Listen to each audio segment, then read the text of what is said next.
Salut les petits potes de Annihilation, et notamment ceux qui veulent jouer Prêtre Ombre. Euh, je me suis dit que j'allais faire une petite vidéo pour vous donner quelques tips. J'ai pas la prétention d'être une machine, hein, ni un PGM incroyable. Après, je traîne pas mal sur le Discord Prêtre.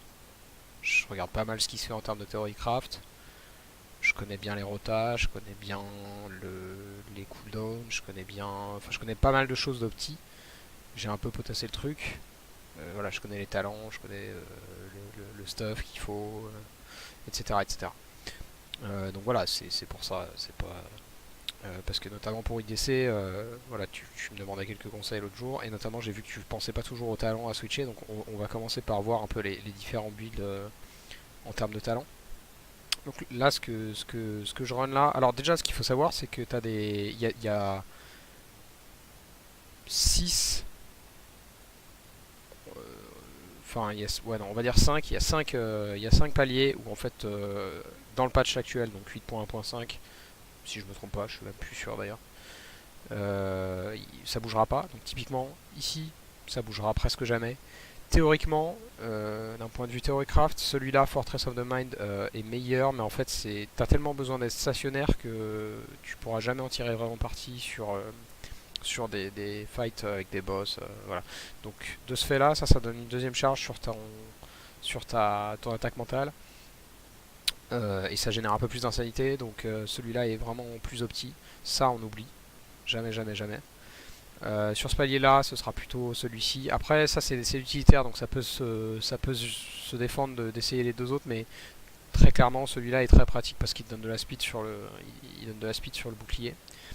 Voilà, ici c'est là qu'on commence à passer aux choses sérieuses en fait, parce que ça c'est vraiment, les trois sont viables, mais dans des situations données. Donc là, ce que j'ai en fait, là ce qu'on voit à l'écran, c'est mon build cleave. Donc cleave, ça veut dire quoi? Cleave, ça veut dire AOE, mais AOE sur des trash, enfin des cibles qui sont paquets.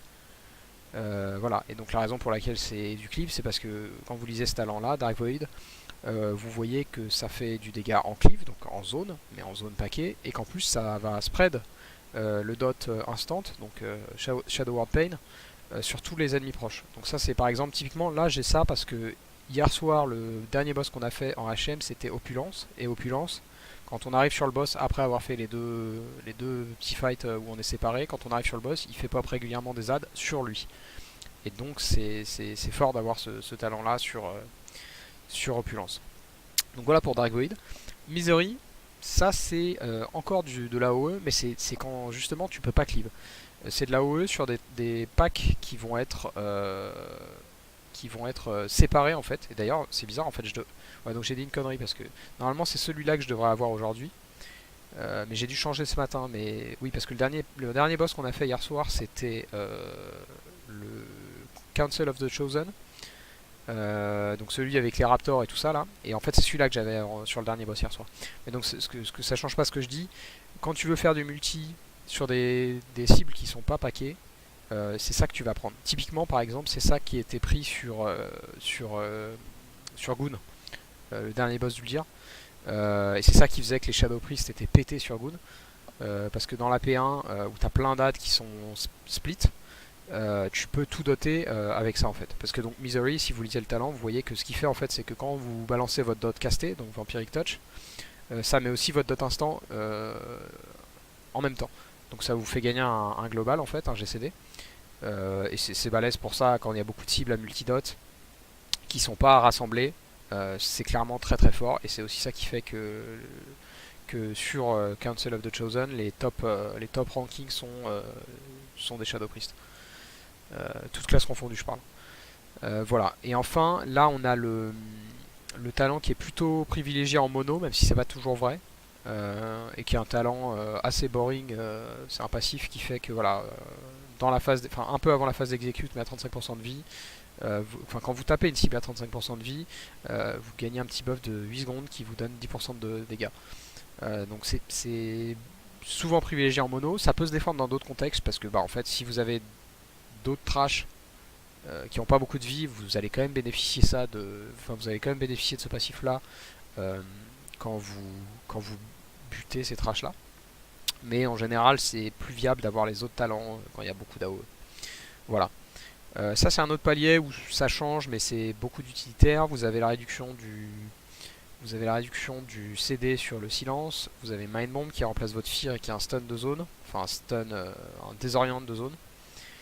Et vous avez le stun mono qui est intéressant sur certains fights. Typiquement justement sur le conseil des Chosen. Quand il y a les raptors c'est bien. Parce que si vous voyez qu'il y a un de vos potes ou même vous-même qui a un raptor au cul, ça permet de le stun et c'est plutôt sympa. Dans ce patch actuel, il n'y a plus trop de débat là-dessus, sur ce palier-là. On est un peu obligé de jouer avec ça. Donc qui fait que, alors bon, si vous avez un petit doute, les apparitions, donc ce dont on parle ce talent, c'est les petites images de vous qui sont projetées sur le boss et qui en fait, ce qui provoque l'apparition de ces, c'est con ce que je dis, ce qui provoque l'apparition de ces apparitions, c'est en fait quand vous faites un crit avec votre dot instant, donc avec le mot de l'ombre. Quand vous faites un crit, ça fait apparaître une apparition. Donc avec ce talent là, elles font 2 fois plus mal. Et en plus elles génèrent de l'insanité. Donc c'est très intéressant. Beaucoup plus que les autres, en tout cas à l'heure actuelle, beaucoup plus que les autres de ce palier là. Et surtout en fait c'est aussi très intéressant dans le patch actuel parce que ça synergise très bien avec un trait d'Azerith qui est celui-là que je vais vous montrer. Voilà, qui s'appelle Spiteful Apparition. Et qui en fait que si vous avez bien doté, c'est-à-dire si vous avez vos deux dots, enfin si vous avez le deuxième dot, celui qui n'est pas instantané, sur vos cibles, les apparitions vont faire des dégâts supplémentaires qui sont pas négligeables. C'est un bon talent qui est assez opti et en plus dont il est opti de le stacker en fait. Donc voilà pour ce palier là. Ici il n'y a pas de débat. En fait ils ont buff le Lingering Insanity et du coup c'est vraiment devenu très très fort. Le patch d'avant on jouait plutôt avec Mindbender sur Uldir par exemple, mais non, à l'heure actuelle on joue avec ce talent là sur ce palier qui fait que donc vous le savez lire quand vous sortez de votre Void Form, au lieu de perdre instantanément les stacks de hâte que vous avez accumulés, et ben vous allez en fait les perdre, vous allez perdre 1% toutes les 3 secondes, ils vont partir petit à petit. Vous verrez après que quand je vous montrerai l'interface, vous verrez que c'est visible sur mon interface et c'est important de savoir ces choses là. Mindbender est fort mais moins fort, et Voidtorrent c'est toujours pas assez fort clairement, ils l'ont buff un peu mais c'est pas suffisant, ça vaut pas du tout le coup. Enfin sur le dernier palier, il pourrait y avoir un tout petit peu débat sur Dark Ascension. Donc Dark Ascension c'est pareil que Mindbender, sur le patch d'avant c'est ce qu'on renaît la plupart du temps. Sur Ender vous oubliez, c'est de la merde. Mais Dark Ascension il peut encore se justifier sur notamment sur Opulence, parce que si je me trompe pas sur Opulence je crois que c'est toutes les minutes qu'il y a un pop dad. Donc à la limite en mythique, en fait je pense qu'en héroïque ça vaut pas le coup parce que le boss à proprement parler est très court. On l'a vu d'ailleurs, on l'a tombé pour la première fois hier. En fait on a vu que si on passait la P1 avec les deux gros ZAD, après c'est piece of cake le boss en lui-même. Mais donc ça pourrait peut-être se défendre en mythique je pense. Parce que voilà, vous avez un burst AOE avec l'ascension qui est intéressant toutes les minutes et qui en plus vous permet de repasser en forme de vide. Donc voilà, mais clairement la star de ce palier là c'est Legacy of the Void, qui est très très intéressant, pas tant pour la première partie du passif, enfin la première partie est intéressante, en gros ça vous donne une réduction du temps de cast pour passer en forme du vide, et en plus vous pouvez le faire à 60 au lieu de 90 d'insanité. Donc ça c'est très intéressant, mais les 5% de spell dommage en plus sont vraiment non négligeables sur la Void Form. C'est vraiment très intéressant.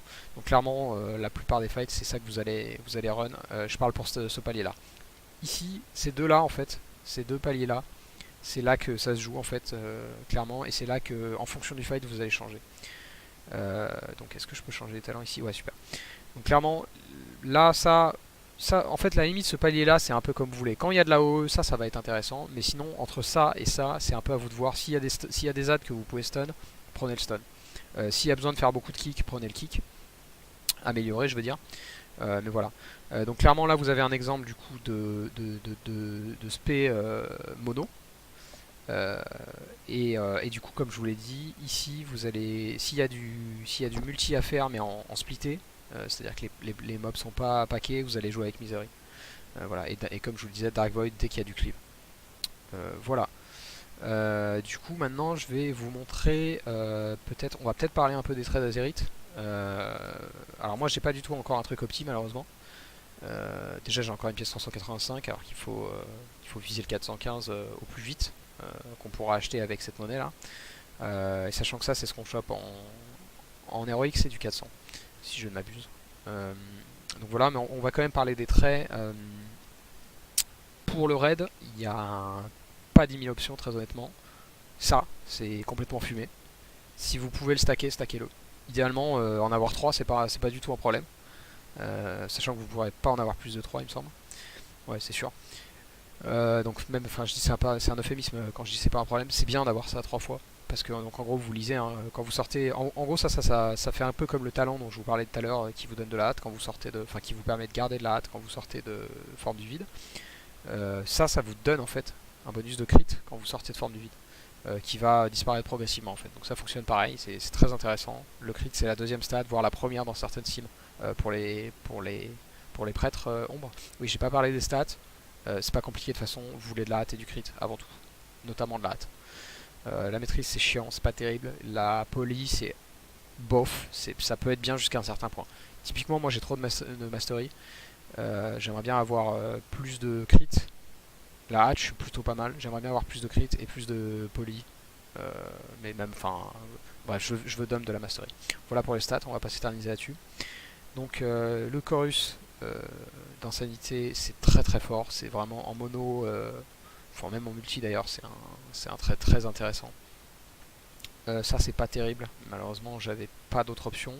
Vous dites, si, c'est bizarre, on a vu celui-là sur une autre pièce. En fait, les Whispers, il faut pas les stacker. C'est un trait qui est super bien à avoir une fois, mais il faut pas le stacker. Euh, et donc voilà, il faut l'avoir absolument une fois parce que donc vous lisez, ça vous donne des dégâts bonus sur le Shadow Word Void, donc c'est-à-dire l'attaque mentale. Et en plus de ça, quand vous faites, et c'est ça qui est complètement pété sur ce talent, mais ça stack pas, la deuxième partie. Quand vous faites un crit sur ce sort là, vous gagnez 20 d'insanité, donc c'est complètement fou, vous le verrez, quand vous jouerez avec ce talent, vous verrez votre insanité qui remonte d'un coup, et vous saurez que vous avez fait un crit sur l'attaque mentale. Voilà. Après ça, Death Rose, il est assez intéressant, notamment quand il y a du cleave. Vous avez compris pourquoi avec le talent. Votre dot, il fait plus de dégâts votre dot instant, et en plus quand un ennemi meurt avec ce dot, vous gagnez de l'insanité. Donc c'est très intéressant sur le cleave. Mais même en mono, ça peut se défendre, mais c'est quand même nettement moins bien que d'une part celui que je vous ai déjà montré, celui-ci, Chorus d'insanité, et d'ailleurs l'autre que je vous ai déjà montré aussi, Spiteful Apparition. Donc voilà, clairement les deux qui sont stackables, c'est ça et, ça. Je parle bien pour faire du raid. En Mythic Plus, on l'abordera une autre fois, ou alors je l'aborde très vite fait, c'est plus ce talent-là. Enfin, on remarque que ça peut se défendre sur certains boss où il y a de l'AOE, mais clairement, comme vous le voyez, c'est un buff, c'est un trait d'AOE euh, qui, euh, qui est pas foufou à moins d'être stacké, et surtout en fait il a besoin de marcher en combinaison avec un autre trait qui est bon, ça j'ai déjà vu, Thought Harvester il s'appelle, où est-ce qu'il est ce connard? Merde, je l'avais vu qui traînait quelque part, ou alors il est peut-être par là. Ah oui, je crois que je l'ai sur une pièce, voilà. Voilà. Thought Harvester, ça c'est un trait qui ne stack pas, mais qui est complètement pété. Votre dot casté fait un peu plus de dégâts, et surtout à chaque fois qu'il tic, vous avez une chance d'augmenter les dégâts de Mindsear, donc votre channel AOE, de 150%. Donc ça c'est très très fort sur les fights AOE. Un trait qui stack pas, voilà, on a fait le tour. Après dans les traits secondaires, qu'est-ce qu'on peut dire? Celui-là est pas terrible, mais j'avais pas mieux. Celui-là est pas mal du tout. Celui-là est très moyen. Et voilà, c'est à peu près tout. Je vais pas faire le tour là parce que ce serait trop long. Je vais peut-être regarder ce que j'ai là-dessus. Très vite fait. Ça c'est de la merde, ne prenez jamais ça. La mastery on s'en fout. Putain, j'ai pas grand chose. Ah, celui-là, ouais, celui-là est intéressant aussi, parce que ça donne, de toute façon, tout ce qui donne de la hâte ou du crit, c'est intéressant. Voilà. Vous posez pas trop la question. S'il y a de la hâte ou du crit, a priori, c'est intéressant. Voilà pour les traits. Je voulais surtout vous montrer l'interface, parce que je pense que c'est quelque chose qui fait défaut à beaucoup de joueurs, et que c'est très important en fait. Se préparer une interface lisible, qui soit pas saturée d'informations, c'est un truc que beaucoup de joueurs font pas par fainéantise, je trouve. C'est-à-dire que ils se rendent pas compte que ça leur ferait beaucoup gagner en DPS. Et donc en fait, enfin, typiquement, on se dit, ouais, c'est des joueurs qui sont pas bons. C'est pas qu'ils sont pas bons, c'est qu'ils sont feignasses. Donc je vais vous montrer moi. Donc là, vous dites, bon, bah, c'est quoi cette interface de merde, on voit pas les sorts. Effectivement, les sorts sont cachés et en fait, ils vont apparaître juste grâce à des weak auras quand je serai en combat. Donc je vais vous montrer ça tout de suite dès que j'aurai arrêté de laguer. Voilà. Ok, ça devrait être bon là, je pense, ça va être très bien. Donc j'ai ma barre de cast, comme vous voyez. Mes barres de sort, on s'en fout, c'est pas intéressant. Et je vais commencer à voilà, balancer des sorts. Alors là, je fais pas nécessairement la rotation la plus. Je suis pas le plus concentré sur ma rotation parce que je parle en même temps. Mais c'est pour que vous voyez que j'ai ces choses là qui apparaissent. Voilà, donc là j'ai mes stacks de void form. C'est intéressant. Je vais vous montrer à quel moment on claque l'ombre-fiel aussi, comme ça vous le saurez. Typiquement ici maintenant à 12 c'est un très bon spot pour claquer l'ombre-fiel. Ça va vous permettre de... L'ombre-fiel il vous fait gagner un petit peu d'insanité, hein. Je sais pas si tout le monde le sait ça. Donc l'insanité, plus vous restez dedans, meilleur c'est, parce que vous avez un bonus de dégâts au sort non négligeable. Et en plus vous grattez de la hâte à chaque fois. Voilà, et donc là vous voyez que j'ai mon talent Lingering Insanity et en dessous le Chorus d'Insanité qui apparaissent. Et donc je sais combien j'ai de stack de ces trucs là. Voilà, et donc ces trucs là ils restent quand vous repassez en forme d'ombre en fait. En forme du vide, pardon. Donc c'est vraiment des très bons talents. Et c'est important de savoir ces choses là. Alors j'ai même pas réappliqué mes buffs, c'est n'importe quoi. Vous voyez que je suis pas très concentré là. Mais c'était avant tout pour vous montrer l'interface et que vous voyez qu'il est très minimaliste, il y a très peu de choses. J'ai quelques sorts utilitaires là, j'ai mon sort de DR, j'ai mon étreinte, j'ai mon silence, j'ai mon mass dispel, et après j'ai à droite tout ce qui est offensif. Donc vous voyez que en temps normal j'ai pas, en fait j'ai que mes CD quoi. Typiquement j'ai pas besoin de savoir, j'ai pas besoin d'avoir mes dots visibles à l'écran. Je veux dire, mon dot il a pas de cooldown. C'est des sorts, il y en a un qui est casté, un qui est instant, ils sont là. Ça n'a aucun intérêt d'afficher ça à l'écran. Je veux dire, ils n'ont pas de cooldown, donc vous n'avez pas besoin de savoir quand est-ce qu'ils sont up. Ils sont up tout le temps. Vous voyez ce que je veux dire? Donc voilà. Vous voyez un peu comment je joue. Je pense très honnêtement que c'est un investissement qui vaut le coup de se faire chier à se faire une interface qui soit agréable. Et voilà. Et voilà. Puisqu'on parlait de l'ombre-fiel et tout ça, claquer l'ombre-fiel, donc c'est entre 10 et 12, c'est intéressant quand vous êtes pas sous furie. Quand vous êtes sous la furie, clairement vous avez 30% de hâte en plus, donc vous pouvez le claquer beaucoup plus tard, vous pouvez attendre 16, 18, même 20 parfois. Soyez ballsy, essayez des trucs. Quand vous jouez, essayez des trucs. Faites des expériences et vous allez voir ce qui marche pas. Claquer un ombre-fiel en début de fight, c'est complètement con. C'est complètement con, ça sert à rien, ça va peut-être vous faire monter en insanité, mais vu que de toute façon on run avec Legacy, vous allez très vite passer en début de fight en void form. Donc claquez pas, oui c'est un CD de 3 minutes, et sur toutes les autres classes, quand on a un CD de 3 minutes, on le claque direct en début de fight, pas sur un prêtre. Voilà, tiens, puisqu'on parlait des débuts de fight, il y a quelque chose d'autre que j'ai pas pensé à vous dire. C'est quelque chose que j'ai expliqué hier soir à IDC quand on était sur Opulence. Une petite optique qu'il est important de connaître pour bien commencer une fight. Donc tout le monde connaît la prépote, même s'il y en a beaucoup qui le font pas et ça me fait un peu chier.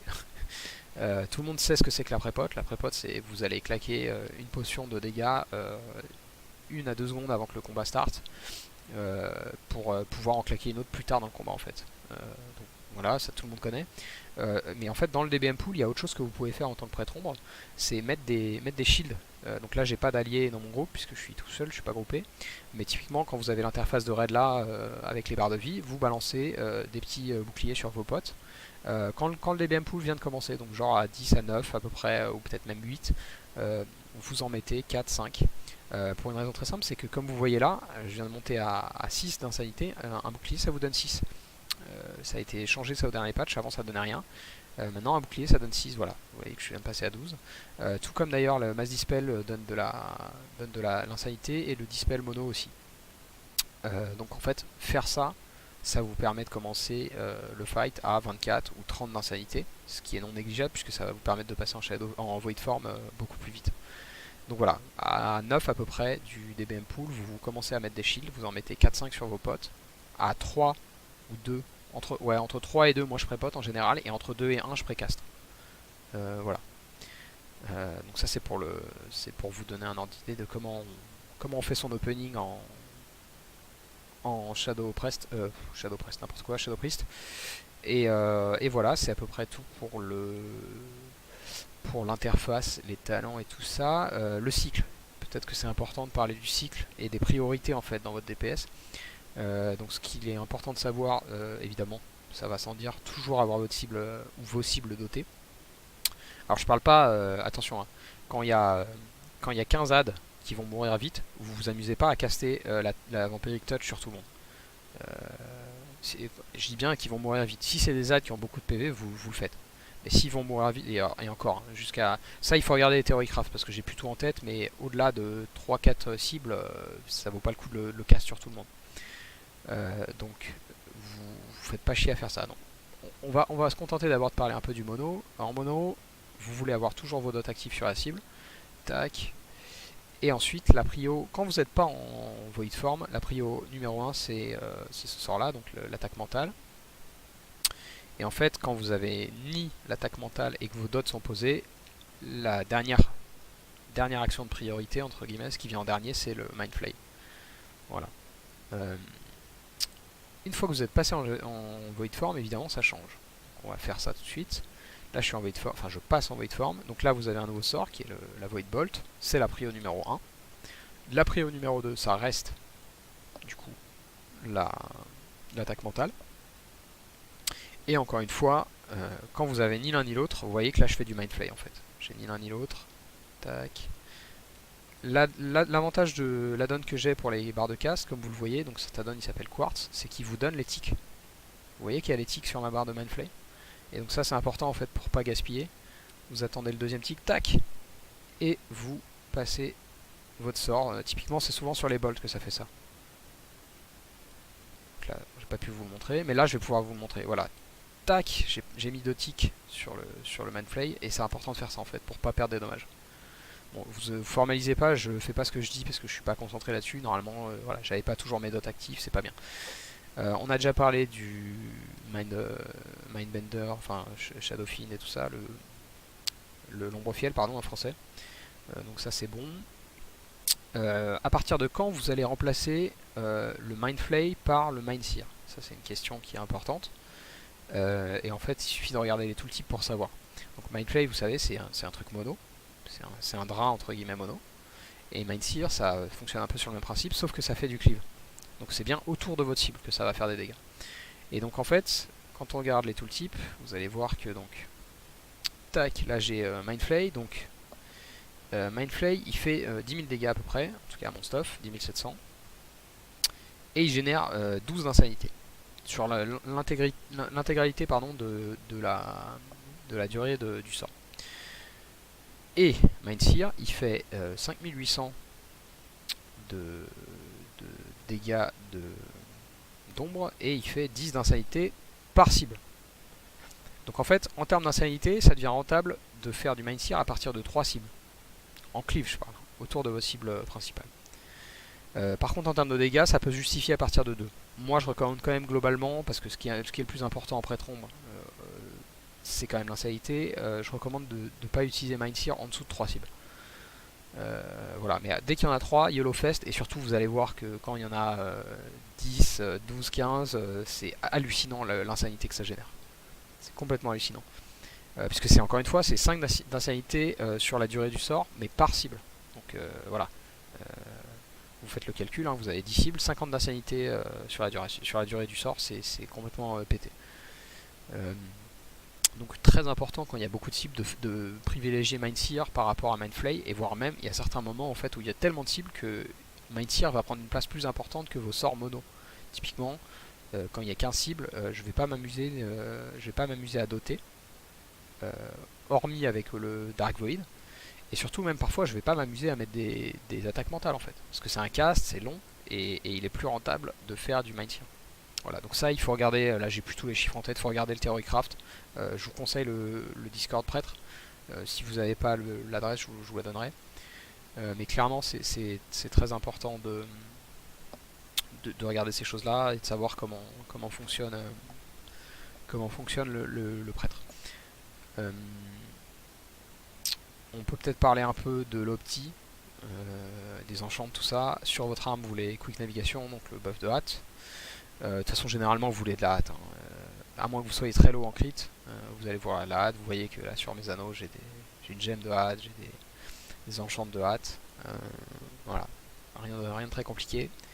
Les bijoux qui sont forts, ceux-là sont pas incroyables. En plus, ils sont assez bas level. Ils sont honnêtes, mais ils sont pas fous. Clairement, si vous regardez, on va les regarder par exemple dans le Mythique Plus. D'ailleurs, il faudrait que j'en fasse. Clairement, si vous demandez quel donjon je peux faire pour avoir un bon trinket. Merde, c'est pas Freehold. Alors, j'ai dit une connerie. Alors, déjà, il y a Toldagor, ça c'est sûr. Celui-là est complètement fumé. De toute façon, c'est de la hâte, voilà, vous avez compris. Sachant que c'est un actif, donc ça, il faudra le binder dans une macro. Ah oui, petit point macro, notamment pour IDC. T'as une macro qu'il est vachement importante de faire quand on joue un troll prêtre ombre, ce qui est ton cas. C'est Ombre-Fiel plus racial. Donc le racial des trolls il est pété, on le connaît, il donne de la hâte là. Et ça a 3 minutes de CD, tout comme l'Ombre-Fiel avec sans le talent Mindbender, ce qui est l'aspect par défaut actuel. Donc clairement tu te fais une macro avec les deux et tu claqueras les deux en même temps. C'est très très opti de faire ça. Les deux sont un CD de 3 minutes, c'est très bien de faire ça. Voilà, donc ça c'est un très bon trinket. Excusez-moi, je reviens là-dessus. À Underhot, il y a un très bon trinket aussi. Voilà, qui te donne un sort de dégâts d'ombre avec dot à la clé. Ça sim aussi très très bien ça. Et il y en a un troisième qui est... Alors j'étais persuadé que c'était à Freehold. Ah non, c'est à Shrine. Celui-là il est pas mal aussi. C'est un de ceux que j'ai. Moi j'ai un 360 malheureusement. Mais il est bien aussi parce qu'il vous donne du crit en fait. Donc voilà. Voilà. Ça c'est pour les mythiques plus. Après je sais que celui qui dropait sur Mitrax c'était très bien. Et il y en a d'autres après qui drop. Mais là il faut chatter en fait. Sur les World Boss. Donc les World Boss c'est du 355. C'est quand même très bas e-level. Vous en avez qui sont très très bien, notamment sur le World Boss de Nazmir. On va essayer de trouver ça. Comment il s'appelle ce con C'est lui, non? Non, c'est pas lui, ça c'est chez eux. Tac, non, ça on s'en fout. Ah, c'est peut-être Tezain, ouais. Tezain, voilà, ouais. Celui-là il est bien. Celui-là il est très très bien. Puisque voilà, crit encore une fois, hein. De toute façon c'est pas hyper original. Après vous avez, non, ça c'est pas bien, la maîtrise on s'en fout. Ça c'est pas terrible, c'est pas catastrophique mais c'est pas terrible. Ici on a ça, celui-ci est intéressant aussi. Il sim pas aussi bien que ce qu'on pourrait penser, mais il est intéressant quand même. Ok, Ivus, maîtrise, non c'est de la merde. Voilà, et après, qu'est-ce qu'on a d'autre? Est-ce qu'à BOD il y a des trucs honnêtes? Celui-là est pas dégueulasse du tout. Celui-là est pas dégueulasse non plus. Il sim très très bien. Bon, bah, pas pour la maîtrise, pour le crit évidemment. Et ça, ouais, ça j'ai pas regardé les sims encore. J'ai pas regardé les sims. Je pense qu'il peut être honnête, mais il faut tester, Clairement les actifs il faut trouver leur place dans le cycle, donc c'est toujours compliqué ce type d'actifs de bien savoir comment les gérer, il faut faire des macros en général. Donc celui-là je l'ai pas assez étudié pour vous dire ce qu'il vaut. Voilà. Qu'est-ce qu'on peut dire de plus? Je réfléchis. Faites vos mythiques plus chaque semaine, faites un plus 10. Quoi d'autre? Ah si ouais, on va peut-être parler de la bouffe un peu. Donc contre-intuitivement, ouais d'ailleurs ça concerne aussi les gemmes. Contre-intuitivement les gemmes, enfin la hâte et le crit depuis un petit moment maintenant, depuis plusieurs mois, la hâte et le crit sont devant l'intelligence. En tout cas chez moi, je pense que ça dépend de qui ceci, mais globalement ça va être souvent vrai quand même pour les prêtres ombres. Ce qui veut dire que bah, la gemme unique à laquelle vous avez le droit d'intelligence, elle n'est pas intéressante. Parce qu'une gemme de hâte qui donne 40, donc c'est-à-dire le même montant d'intel sera plus. Enfin le même montant que la gemme d'intel sera plus intéressante. Typiquement voilà. Ici pendant un temps j'avais mis de l'intel, mais en fait je l'ai viré parce que la hâte c'est une plus grosse valeur. Et donc ce que je dis là c'est même vrai pour la bouffe, et ça peut être plus chiant, c'est que moi pour ma spé multi, la hâte sim tellement haut en ce moment qu'il vaut mieux que je mange un fish and chips qui me donne 70 de hâte plutôt qu'un boudin de Boralus ou même qu'un festin qui me donne 100 d'intel.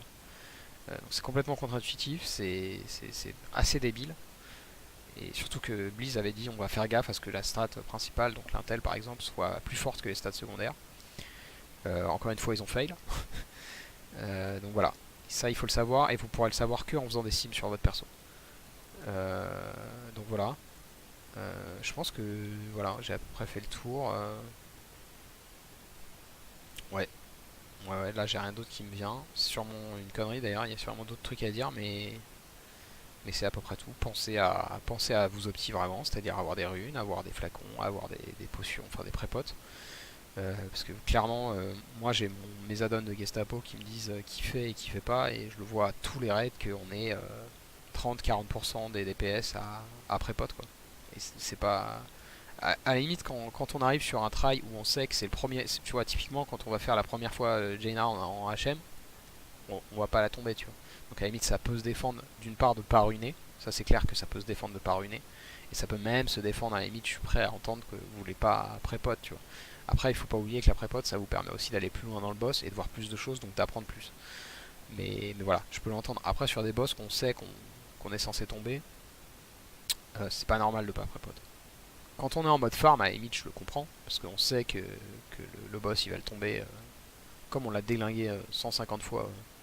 Voilà, typiquement quand on était à Uldir sur, je sais pas moi, sur premier boss, bon, si vous prépotez pas, c'est pas grave, c'est de l'argent entre guillemets gaspillé parce qu'on sait qu'on le déglingue. Donc ça se défend, mais clairement sur Zoul, c'était pas normal quoi, parce que Zoul on galérait régulièrement quoi. Voilà, voilà, donc pensez à vos optis, pensez aux gemmes, aux enchantes. Encore une fois, sachez faire votre opening, c'est-à-dire bouclier x 4 ou 5 sur vos potes et vous. Pré-pote à entre 3 et 2 secondes du DBM pool, précast entre 2 et 1 seconde du DBM pool. Sachant que le précast ça va être selon votre préférence, de toute façon il faut appliquer le dot, donc soit Vampiric Touch, soit, et moi je privilégie plutôt ça, un Shadow Word Void, pour qu'il se mette en recharge tout de suite en fait. Voilà, voilà. Et ben ce sera tout, j'espère que ce guide, bon un peu bancal, hein, je fais ça sans script, mais que vous y aurez quand même appris quelques trucs, et puis à bientôt pour de nouveaux downs en HM, et même peut-être en mythique bientôt, puisqu'on est en fin 20. Et GG pour l'avancement, on est à 4 sur 9 en HM, donc c'est déjà super. Ciao ciao.